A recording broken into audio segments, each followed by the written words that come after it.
Uttarakhand express में आप सभी का बहुत स्वागत है। आपके साथ में हूं नलिनी पांडे। सबसे पहले खबर देहरादून से। भारतीय सिम विदेश भेजकर साइबर ठगी करने वाले गिरोह का पर्दाफाश हो गया है। ठगी के लिए विदेश में सिम कार्ड भेजने वाले को एटीएस ने हरिद्वार के मंगलौर से गिरफ्तार कर लिया है। गिरफ्तार आरोपी से 1816 SIM card, 2 chequebook, 5 mobile phone, 2 biometric device बरामद किए गए हैं। साइबर ठगी के लिए आरोपी सिम कार्ड को कंबोडिया समेत कई देशों में भेजते थे और अब तक करीब 20,000 सिम कार्ड को विदेश भेजा जा चुका था। आरोपी महिलाओं को गिफ्ट का झांसा देकर बायोमेट्रिक मशीन के जरिए सिम को एक्टिवेट करते थे, जिसके बाद साइबर ठग इन सिम कार्डों के जरिए लोगों से ठगी करते थे। ये पूरा गैंग पिछले 1 साल से मंगलौर में एक्टिव था। सिम कार्ड्स और ओटीपी बेचने का ये एक बहुत बड़ा गैंग है। तो भारत में ये एक अपना पहला केस है इस टाइप से, जो कि हमने लिंक किया है। जो अब तक 20,000 जो है ये सिम कार्ड जो है विदेशों में भेज चुके हैं। तो ऐसे सिम कार्ड ओटीपी जो ये China, Cambodia, Laos, Vietnam, Thailand, यहाँ ये जो सिम बेचते हैं उसके आधार पे जो है उसका इस्तेमाल करके यहाँ बैठे लोग, इन साउथ ईस्ट एशियन कंट्री में बैठे लोग, जिसमें कुछ इंडियंस भी शामिल हो सकते हैं, वो इंडिया में कॉल करते हैं व्हाट्सएप से और अन्य माध्यमों से, और जो इंडियंस की साइबर ठगी करते हैं। हरिद्वार में पुलिस ने बहादुराबाद क्षेत्र के घर में गौकशी का धंधा कर रहे 3 लोगों को गिरफ्तार कर लिया है। पुलिस ने आरोपी के पास से 200 किलो प्रतिबंधित मांस बरामद कर लिया है और आपको बता दें कि साथ ही एक जिंदा गाय को भी रेस्क्यू किया है। बहादुराबाद थाना पुलिस को मरगूबपुर गांव के एक घर में अवैध पशु कटान की सूचना मिली थी, जिसके बाद शांतर शाह चौकी पुलिस ने कार्रवाई करते हुए आरोपियों सनाउल्लाह, अब्दुल सलाम, अब्दुल रहीम को मौके से धर दबोचा। पकड़े गए 3 आरोपियों में बाप बेटा भी शामिल हैं। पुलिस ने आरोपियों को कोर्ट में पेश कर दिया है, जहां से उन्हें जेल भेज दिया गया है।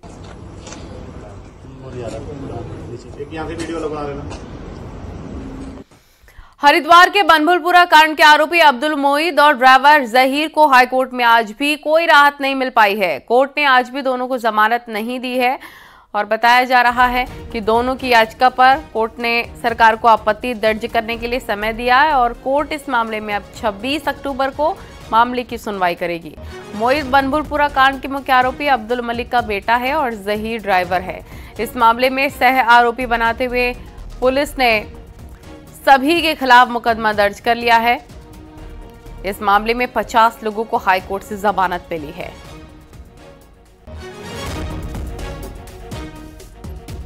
देखिए, आज अब्दुल मोईद की एक जमानत हमने लगाई और एक और जहीर नाम से व्यक्ति की लगाई। उसमें दोनों में कोर्ट ने ऑब्जेक्शन मंगाया है और 25 अक्टूबर की तारीख लगाई है। और इससे पूर्व में अब्दुल मोईद की एक जमानत मंजूर करी है, जो कि 420 का और फर्जीवाड़े का एक मामला इनके खिलाफ किया था। और रुड़की में माधोपुर गांव के लोगों ने कोतवाली का घेराव किया। दरअसल 2 अगस्त को युवकों के 2 गुटों में मारपीट हुई थी, जिसमें एक लड़के पर चाकुओं से हमला हो गया था। इसके बाद घायल लड़कों को ऋषिकेश एम्स में भर्ती कराया गया, जहां इलाज के दौरान रविवार को उसकी मौत हो गई। इस पूरे मामले में पुलिस ने पहले ही आरोपी लड़के को गिरफ्तार कर लिया है, जबकि आज परिजनों ने कोतवाली का घेराव किया और दूसरे आरोपी को भी जल्द गिरफ्तार करने की मांग उठाई। वहीं पुलिस के आश्वासन के बाद लोगों का धरना समाप्त हुआ है। हम ये चाह रहे हैं जी, क्या नाम चाहिए, वो जो हमारे गांव का लड़का वो होना चाहिए। कितने लोग थे, कुछ पता लग पाया? 5 लोग थे, छठा हमारे गांव का। तो बेटे ने क्या बताया आपके? बेटे ने तो क्या ना, वो तो बेहोश हुआ पड़ा रहा, वो तो कुछ बोल रहा ही नहीं। की मांग है कि इसमें संतोषजनक कार्रवाई पुलिस प्रशासन द्वारा नहीं की गई है और इसमें गिरफ्तारी मात्र एक व्यक्ति की गई है, जबकि इसमें कई लोग शामिल थे। और कोटद्वार के 2 नामी स्वीट शॉप पर खाद्य सुरक्षा विभाग ने छापेमारी की है। डीएम की अगुवाई में जिला प्रशासन और खाद्य सुरक्षा विभाग की टीम छापेमारी करते नजर आई है और छापेमारी के दौरान कमियां पाए जाने पर दोनों को नोटिस भेज दिए गए। दोनों दुकानों में अनहाइजीन पाई गई है, जबकि कारखानों के संचालन का लाइसेंस भी नहीं था। प्रशासन ने दोनों दुकानों के मालिकों को 15 दिन के अंदर अपना पक्ष रखने का वक्त दिया है।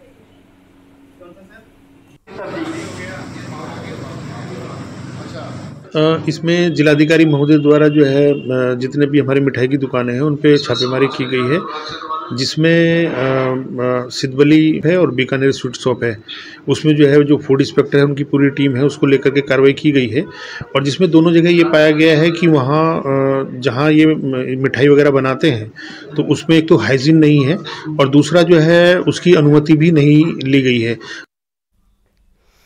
और पौड़ी के चौकी सैंड के मरखोला गांव में एक महिला पर गुलदार ने हमला कर दिया। महिला जंगल में घास लेने गई थी, तभी गुलदार ने उस पर हमला बोल दिया। वहीं बताया जा रहा है कि महिला के शोर मचाने पर गुलदार भागा है। घायल महिला को इलाज के लिए अस्पताल पहुंचाया गया, जहां प्राथमिक इलाज के बाद महिला को घर भेज दिया गया है।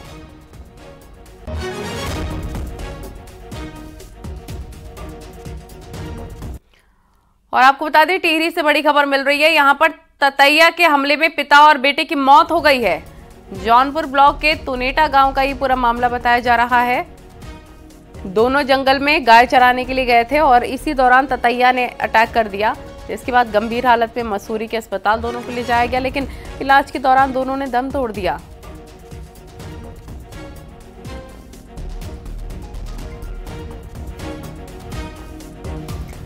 और चमोली में बद्रीनाथ नेशनल हाईवे पर लामबगढ़ के पास बस पलट गई है। बद्रीनाथ की यात्रा से लौटते वक्त यह हादसा हुआ। बस में सवार पश्चिम बंगाल के सभी यात्री सुरक्षित बताए जा रहे हैं। गनीमत रही कि बस खाई में नहीं गिरी, नहीं तो बड़ा हादसा हो सकता था।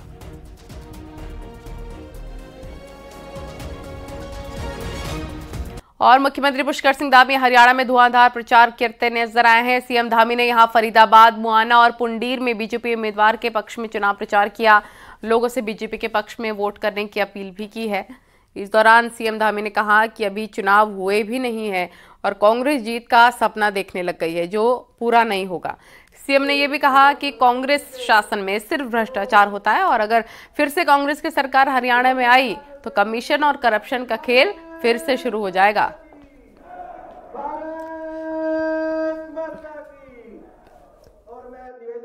जो उनको नौकरी मिलनी चाहिए, उनकी पढ़ाई के आधार पर गरीब माता पिता के बेटे और बेटियों को मिलनी चाहिए, वो नौकरी हरियाणा में किसको मिलती थी? वो नौकरी हरियाणा में मिलती थी पर्ची और खर्ची वालों को मिलती थी। हरियाणा की ये सरकार थी। इस पर्ची और खर्ची के सिस्टम को बंद करने का काम यहाँ की भाजपा की सरकार ने किया, डबल इंजन की सरकार ने किया। जब लोग कहते हैं क्या किया, इसी प्रकार से ट्रांसफर पोस्टिंग एक उद्योग यहाँ पर हुआ करता था और उस उद्योग को बंद करने का काम भी यहाँ की सरकार ने किया। हुड्डा सरकार ने कांग्रेस के शाही खानदान के ऐशो आराम के लिए हरियाणा को कर्जदार बनाने का पूरा काम किया, जनता को कंगाल बना दिया। भाई हरियाणा में चुनाव प्रचार में पहुंचे सीएम धामी का जबरदस्त स्वागत हुआ है। बुलडोजर से सीएम धामी पर पुष्प वर्षा की गई है। सीएम धामी हरियाणा के फरीदाबाद में धनेश अदलखा के समर्थन में जनसभा करने के लिए पहुंचे थे। उसी दौरान सीएम पुष्कर सिंह धामी पर पुष्प वर्षा की गई।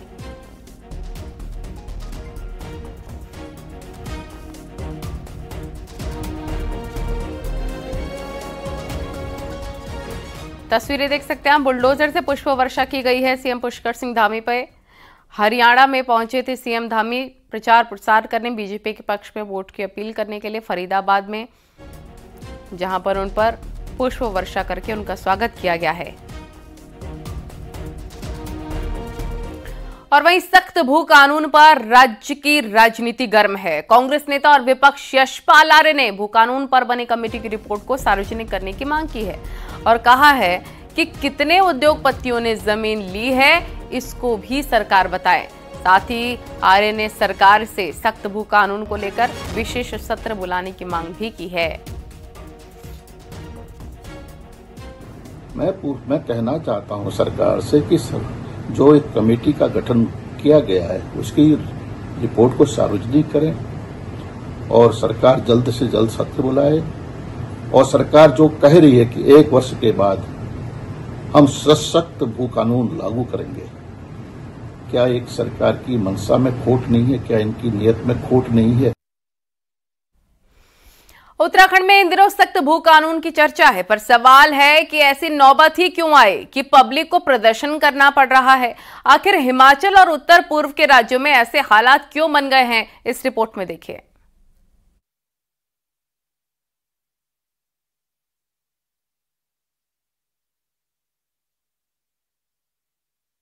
समझ ले रहे हैं कि हम अपनी पैतृक टिहरी जिले के जड़धार गांव के लोगों ने शपथ ली है कि गांव का कोई भी परिवार जमीन नहीं बेचेगा। सरकार भी कह रही है कि अगर पहाड़ बचाना है तो लोग अपने पुरखों की जमीनें बेचना बंद करें। नहीं बिकने देंगे क्योंकि उत्तराखंड बनने के 25 साल बाद आवाज आंदोलन बनती जा रही है। देहरादून, गैरसैंण और ऋषिकेश में इसके लिए प्रदर्शन तक हो चुके हैं।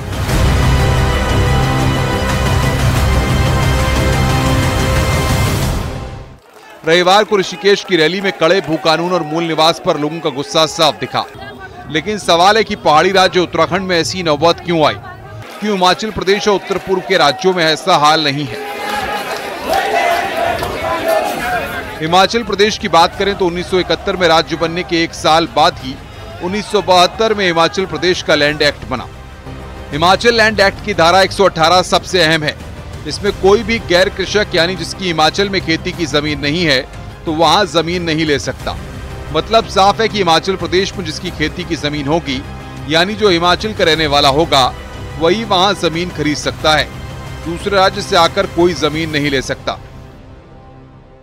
तिवारी जी ने जो 2003 में पहला ऑर्डिनेंस निकाला था वो बिल्कुल डिट्टो था हिमाचल का। हिमाचल के कानून में यह प्रोविजन है कि जो गैर कृषक है, बाहरी नहीं है उनका मतलब, जो गैर कृषक है वो कृषि योग्य जमीन नहीं खरीद सकता और जो थोड़ा 200 या 500 वर्ग मीटर जो है वो परमिशन रिहायश के लिए या अपना दुकान के लिए उसके लिए ही खरीद सकता है। और इंडस्ट्री के लिए वहां भी छूट थी कि इंडस्ट्री लगाएगा, लेकिन इंडस्ट्री लगाएगा तो उसमें जिसकी जमीन है उसकी हिस्सेदारी भी होगी। लेकिन उत्तराखंड में ऐसा नहीं है। उत्तराखंड में किसान न होने वाला भी 250 वर्ग मीटर जमीन ले सकता है।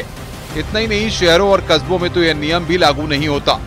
वहीं उत्तर पूर्व के राज्य संविधान की अनुसूची यानी आर्टिकल 6 में आते हैं, जहां कोई भी जमीन नहीं खरीद सकता। वहीं जनजाति बाहुल्य राज्यों में पंचायती राज एक्ट लागू नहीं होता। तो उत्तराखंड में अनुसूची 5 की मांग हो रही है ताकि पूरा राज्य जनजातीय क्षेत्र घोषित हो जाए। इसमें जहां आरक्षण का लाभ मिलेगा तो कोई भी जनजातीय क्षेत्र में जमीन नहीं ले सकेगा। या तो उत्तराखंड में जो कह रहे हैं कि भाई आप ये या तो शेड्यूल 5 का करो, तो जनजाति घोषित कर डालो ताकि सब लोगों की जमीनें प्रोटेक्ट हो जाएं और यहाँ के लोगों को फायदा मिले। जैसा होता 1876 का जो शेड्यूल डिस्ट्रिक्ट एक्ट था ये उत्तराखंड पे लागू होता था। मतलब यहाँ का चरित्र आपने ट्राइबल तो है ही है, नहीं है तो क्यों ये रेवेन्यू पुलिस आज भी क्यों है? वो भी उसी धारा के तहत है, धारा 5 के तहत है। इसलिए लोग मांग कर रहे हैं अपनी आइडेंटिटी के, कल्चरल आइडेंटिटी के लिए। बाकी हिमालय राज्यों से अलग उत्तराखंड में फिलहाल जमीन खरीद फरोख्त के कानून लचर हैं। हाल ही में मुख्यमंत्री पुष्कर सिंह धामी ने वादा किया है कि अगले बजट सत्र तक ठोस कानून बनाने की दिशा में सरकार प्रारूप लाएगी। दीपांकर भट्ट, न्यूज़ 18, देहरादून।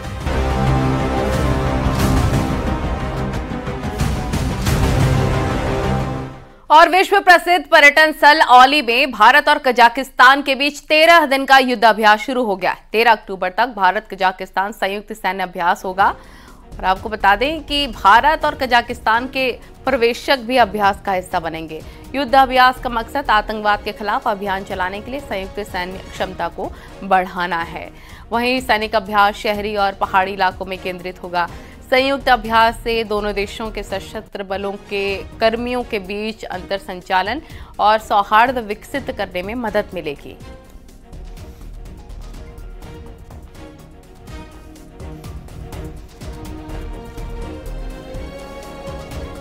और पहाड़ों में बिना प्लानिंग के किए गए विकास कार्यों का क्या अंजाम होता है, ये दिखाई दे रहा है पिथौरागढ़ शहर के ठीक ऊपर बने वाटर पार्क में।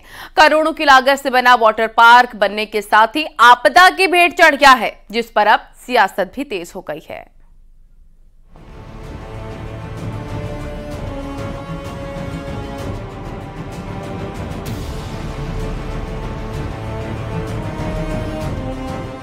मलबे से पटा ये है नगर निगम का वाटर पार्क, जो बनने के साथ ही पूरी तरह तबाह हो गया है। 50 मीटर लंबा और 15 मीटर चौड़ा वाटर पार्क पूरी तरह पहाड़ी से आए पत्थर और पेड़ों से लिपट गया है। निगम ने इस पार्क को बनाने में 1.5 करोड़ से ज्यादा की धनराशि खर्च कर दी। पार्क को पर्यटन केंद्र के साथ ही तैराकी के शौकीनों के लिए भी तैयार किया गया था।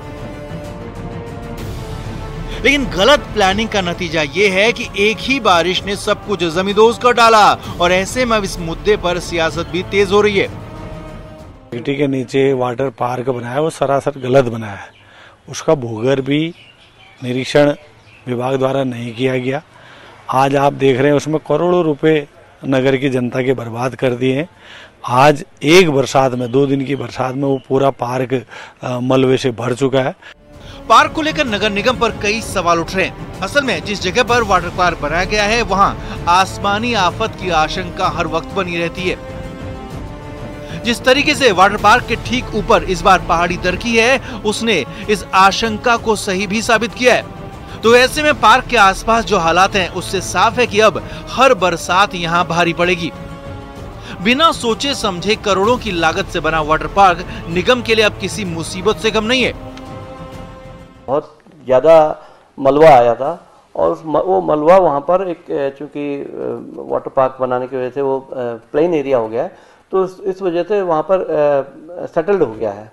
उसको साफ करवाया जाएगा। उसमें पार्क में ऐसा कोई नुकसान नहीं हुआ। भले ही वाटर पार्क में भरा मलबा करोड़ों रुपए लगाकर हटा दिया जाएगा, बावजूद इसके वाटर पार्क को चला पाना इतना आसान होने वाला नहीं है, क्योंकि मलबे ने पार्क की मशीनों को भी अपनी चपेट में ले लिया है। लिहाजा ये कह पाना बेहद मुश्किल है कि इसका फायदा लोगों को मिल भी पाएगा। न्यूज़ 18 के लिए पिथौरागढ़ से विजयवर्धन उप्रेती की रिपोर्ट।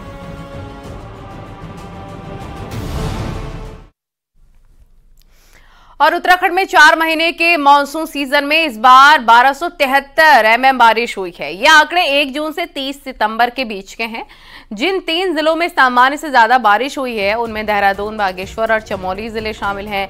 तो पौड़ी जिले में सबसे कम बारिश हुई। यहाँ सामान्य से 39% कम बारिश हुई। बाकी 9 जिलों में नॉर्मल बारिश रही। मौसम विज्ञान केंद्र के निदेशक विक्रम सिंह ने कहा कि 1 अक्टूबर से मौसम साफ रहेगा और पहले हफ्ते में मानसून की वापसी हो जाएगी।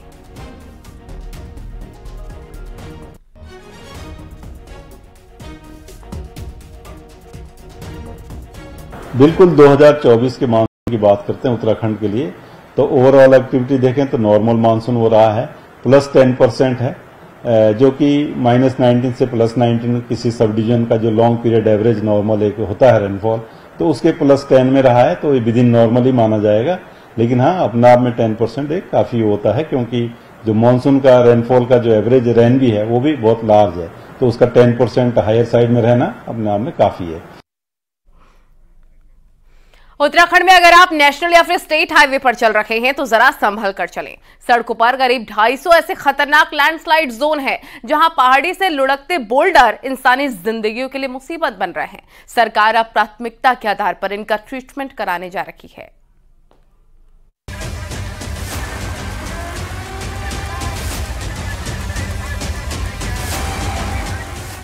उत्तराखंड में ऐसा कोई कोना नहीं जहां सड़कों की पहुंच ना हो, लेकिन ऐसी कोई सड़क भी नहीं है जिस पर लैंडस्लाइड ना हो रहा हो।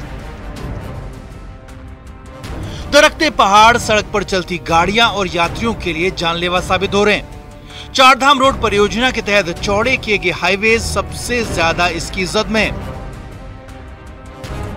अकेले गंगोत्री, यमुनोत्री, बद्रीनाथ और केदारनाथ हाईवे समेत कुमाऊं में टनकपुर तवाघाट हाईवे पर 200 से ज्यादा खतरनाक लैंडस्लाइड जोन एक्टिव हैं। ठीक इसी तरह स्टेट हाईवेज पर भी 36 लैंडस्लाइड जोन चिन्हित किए गए हैं। केंद्रीय सड़क परिवहन मंत्रालय और राज्य सरकार ने इन सभी का जिम्मा टीएसडीसी को सौंप दिया है।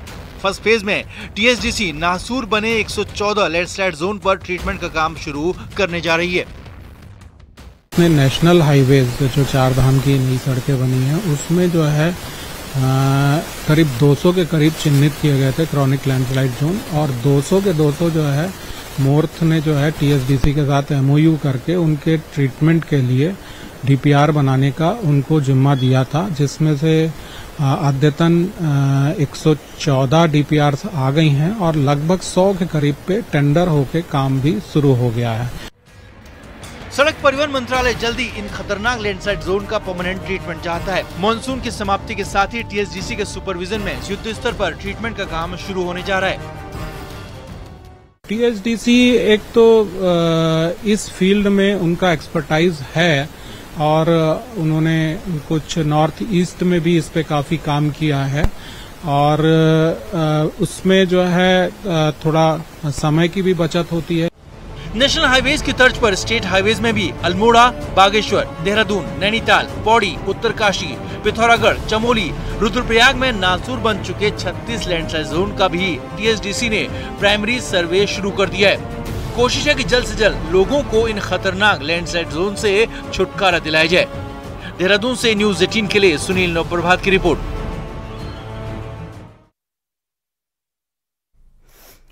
और लोक निर्माण विभाग में आउटसोर्सिंग पर काम कर रहे श्रमिकों ने प्रदर्शन किया है और प्रदेश भर से आए करीब 1000 से ज्यादा आउटसोर्सिंग श्रमिक देहरादून मुख्यालय में धरने पर बैठ गए। श्रमिकों का कहना है कि उनका मानदेय आज भी ठेकेदार के जरिए आता है, जिसमें से ठेकेदार कुछ पैसे काट लेता है। श्रमिकों की मांग है कि उन्हें या तो उपनेल के जरिए संविदा पर रखा जाए या विभाग उन्हें खुद संविदा पर रखे ताकि ठेकेदारी प्रथा खत्म की जा सके।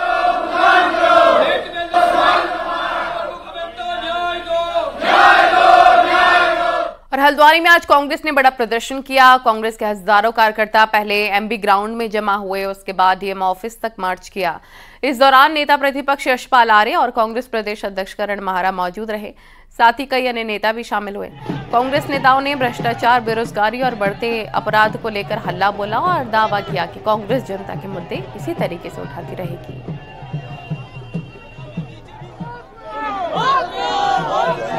पिथौरागढ़, बागेश्वर, गढ़वाल में जाएंगे और उसके बाद विधानसभा वार हम कार्यक्रम करके जनसंवाद स्थापित करेंगे। ये हमारे आगे की भविष्य की रूपरेखा है।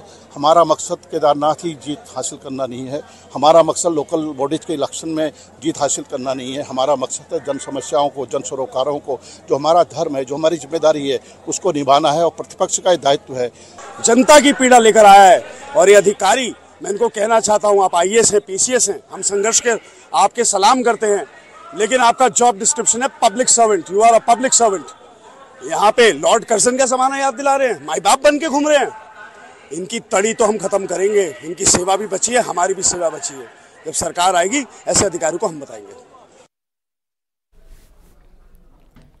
मशहूर साहित्यकार स्वर्गीय शैलेश मटियानी के निधन के बाद उनका परिवार आर्थिक तंगी से जूझ रहा है और इसी बीच उनकी पत्नी नीला मटियानी का स्वास्थ्य भी खराब चल रहा है। इसकी जानकारी सोमवार को जैसे ही सीएम पुष्कर सिंह धामी को लगी, उन्होंने डीएम नैनीताल को तुरंत निर्देश दिए, जिसके बाद सरकार की टीम मटियानी के घर पहुंचे और साहित्य रत्न शैलेश मटियानी की पत्नी नीला मटियानी के बेहतर इलाज के लिए उन्हें हल्द्वानी के एक प्राइवेट हॉस्पिटल में भर्ती कराया। सीएम धामी के निर्देश के मुताबिक स्वर्गीय मटियानी की पत्नी के इलाज का पूरा खर्च राज्य सरकार उठाएगी। सीएम धामी ने निर्देश दिए हैं कि उनके इलाज में कोई कोताही न बरती जाए और जरूरत पड़े तो हायर सेंटर में भी इलाज कराया जाए।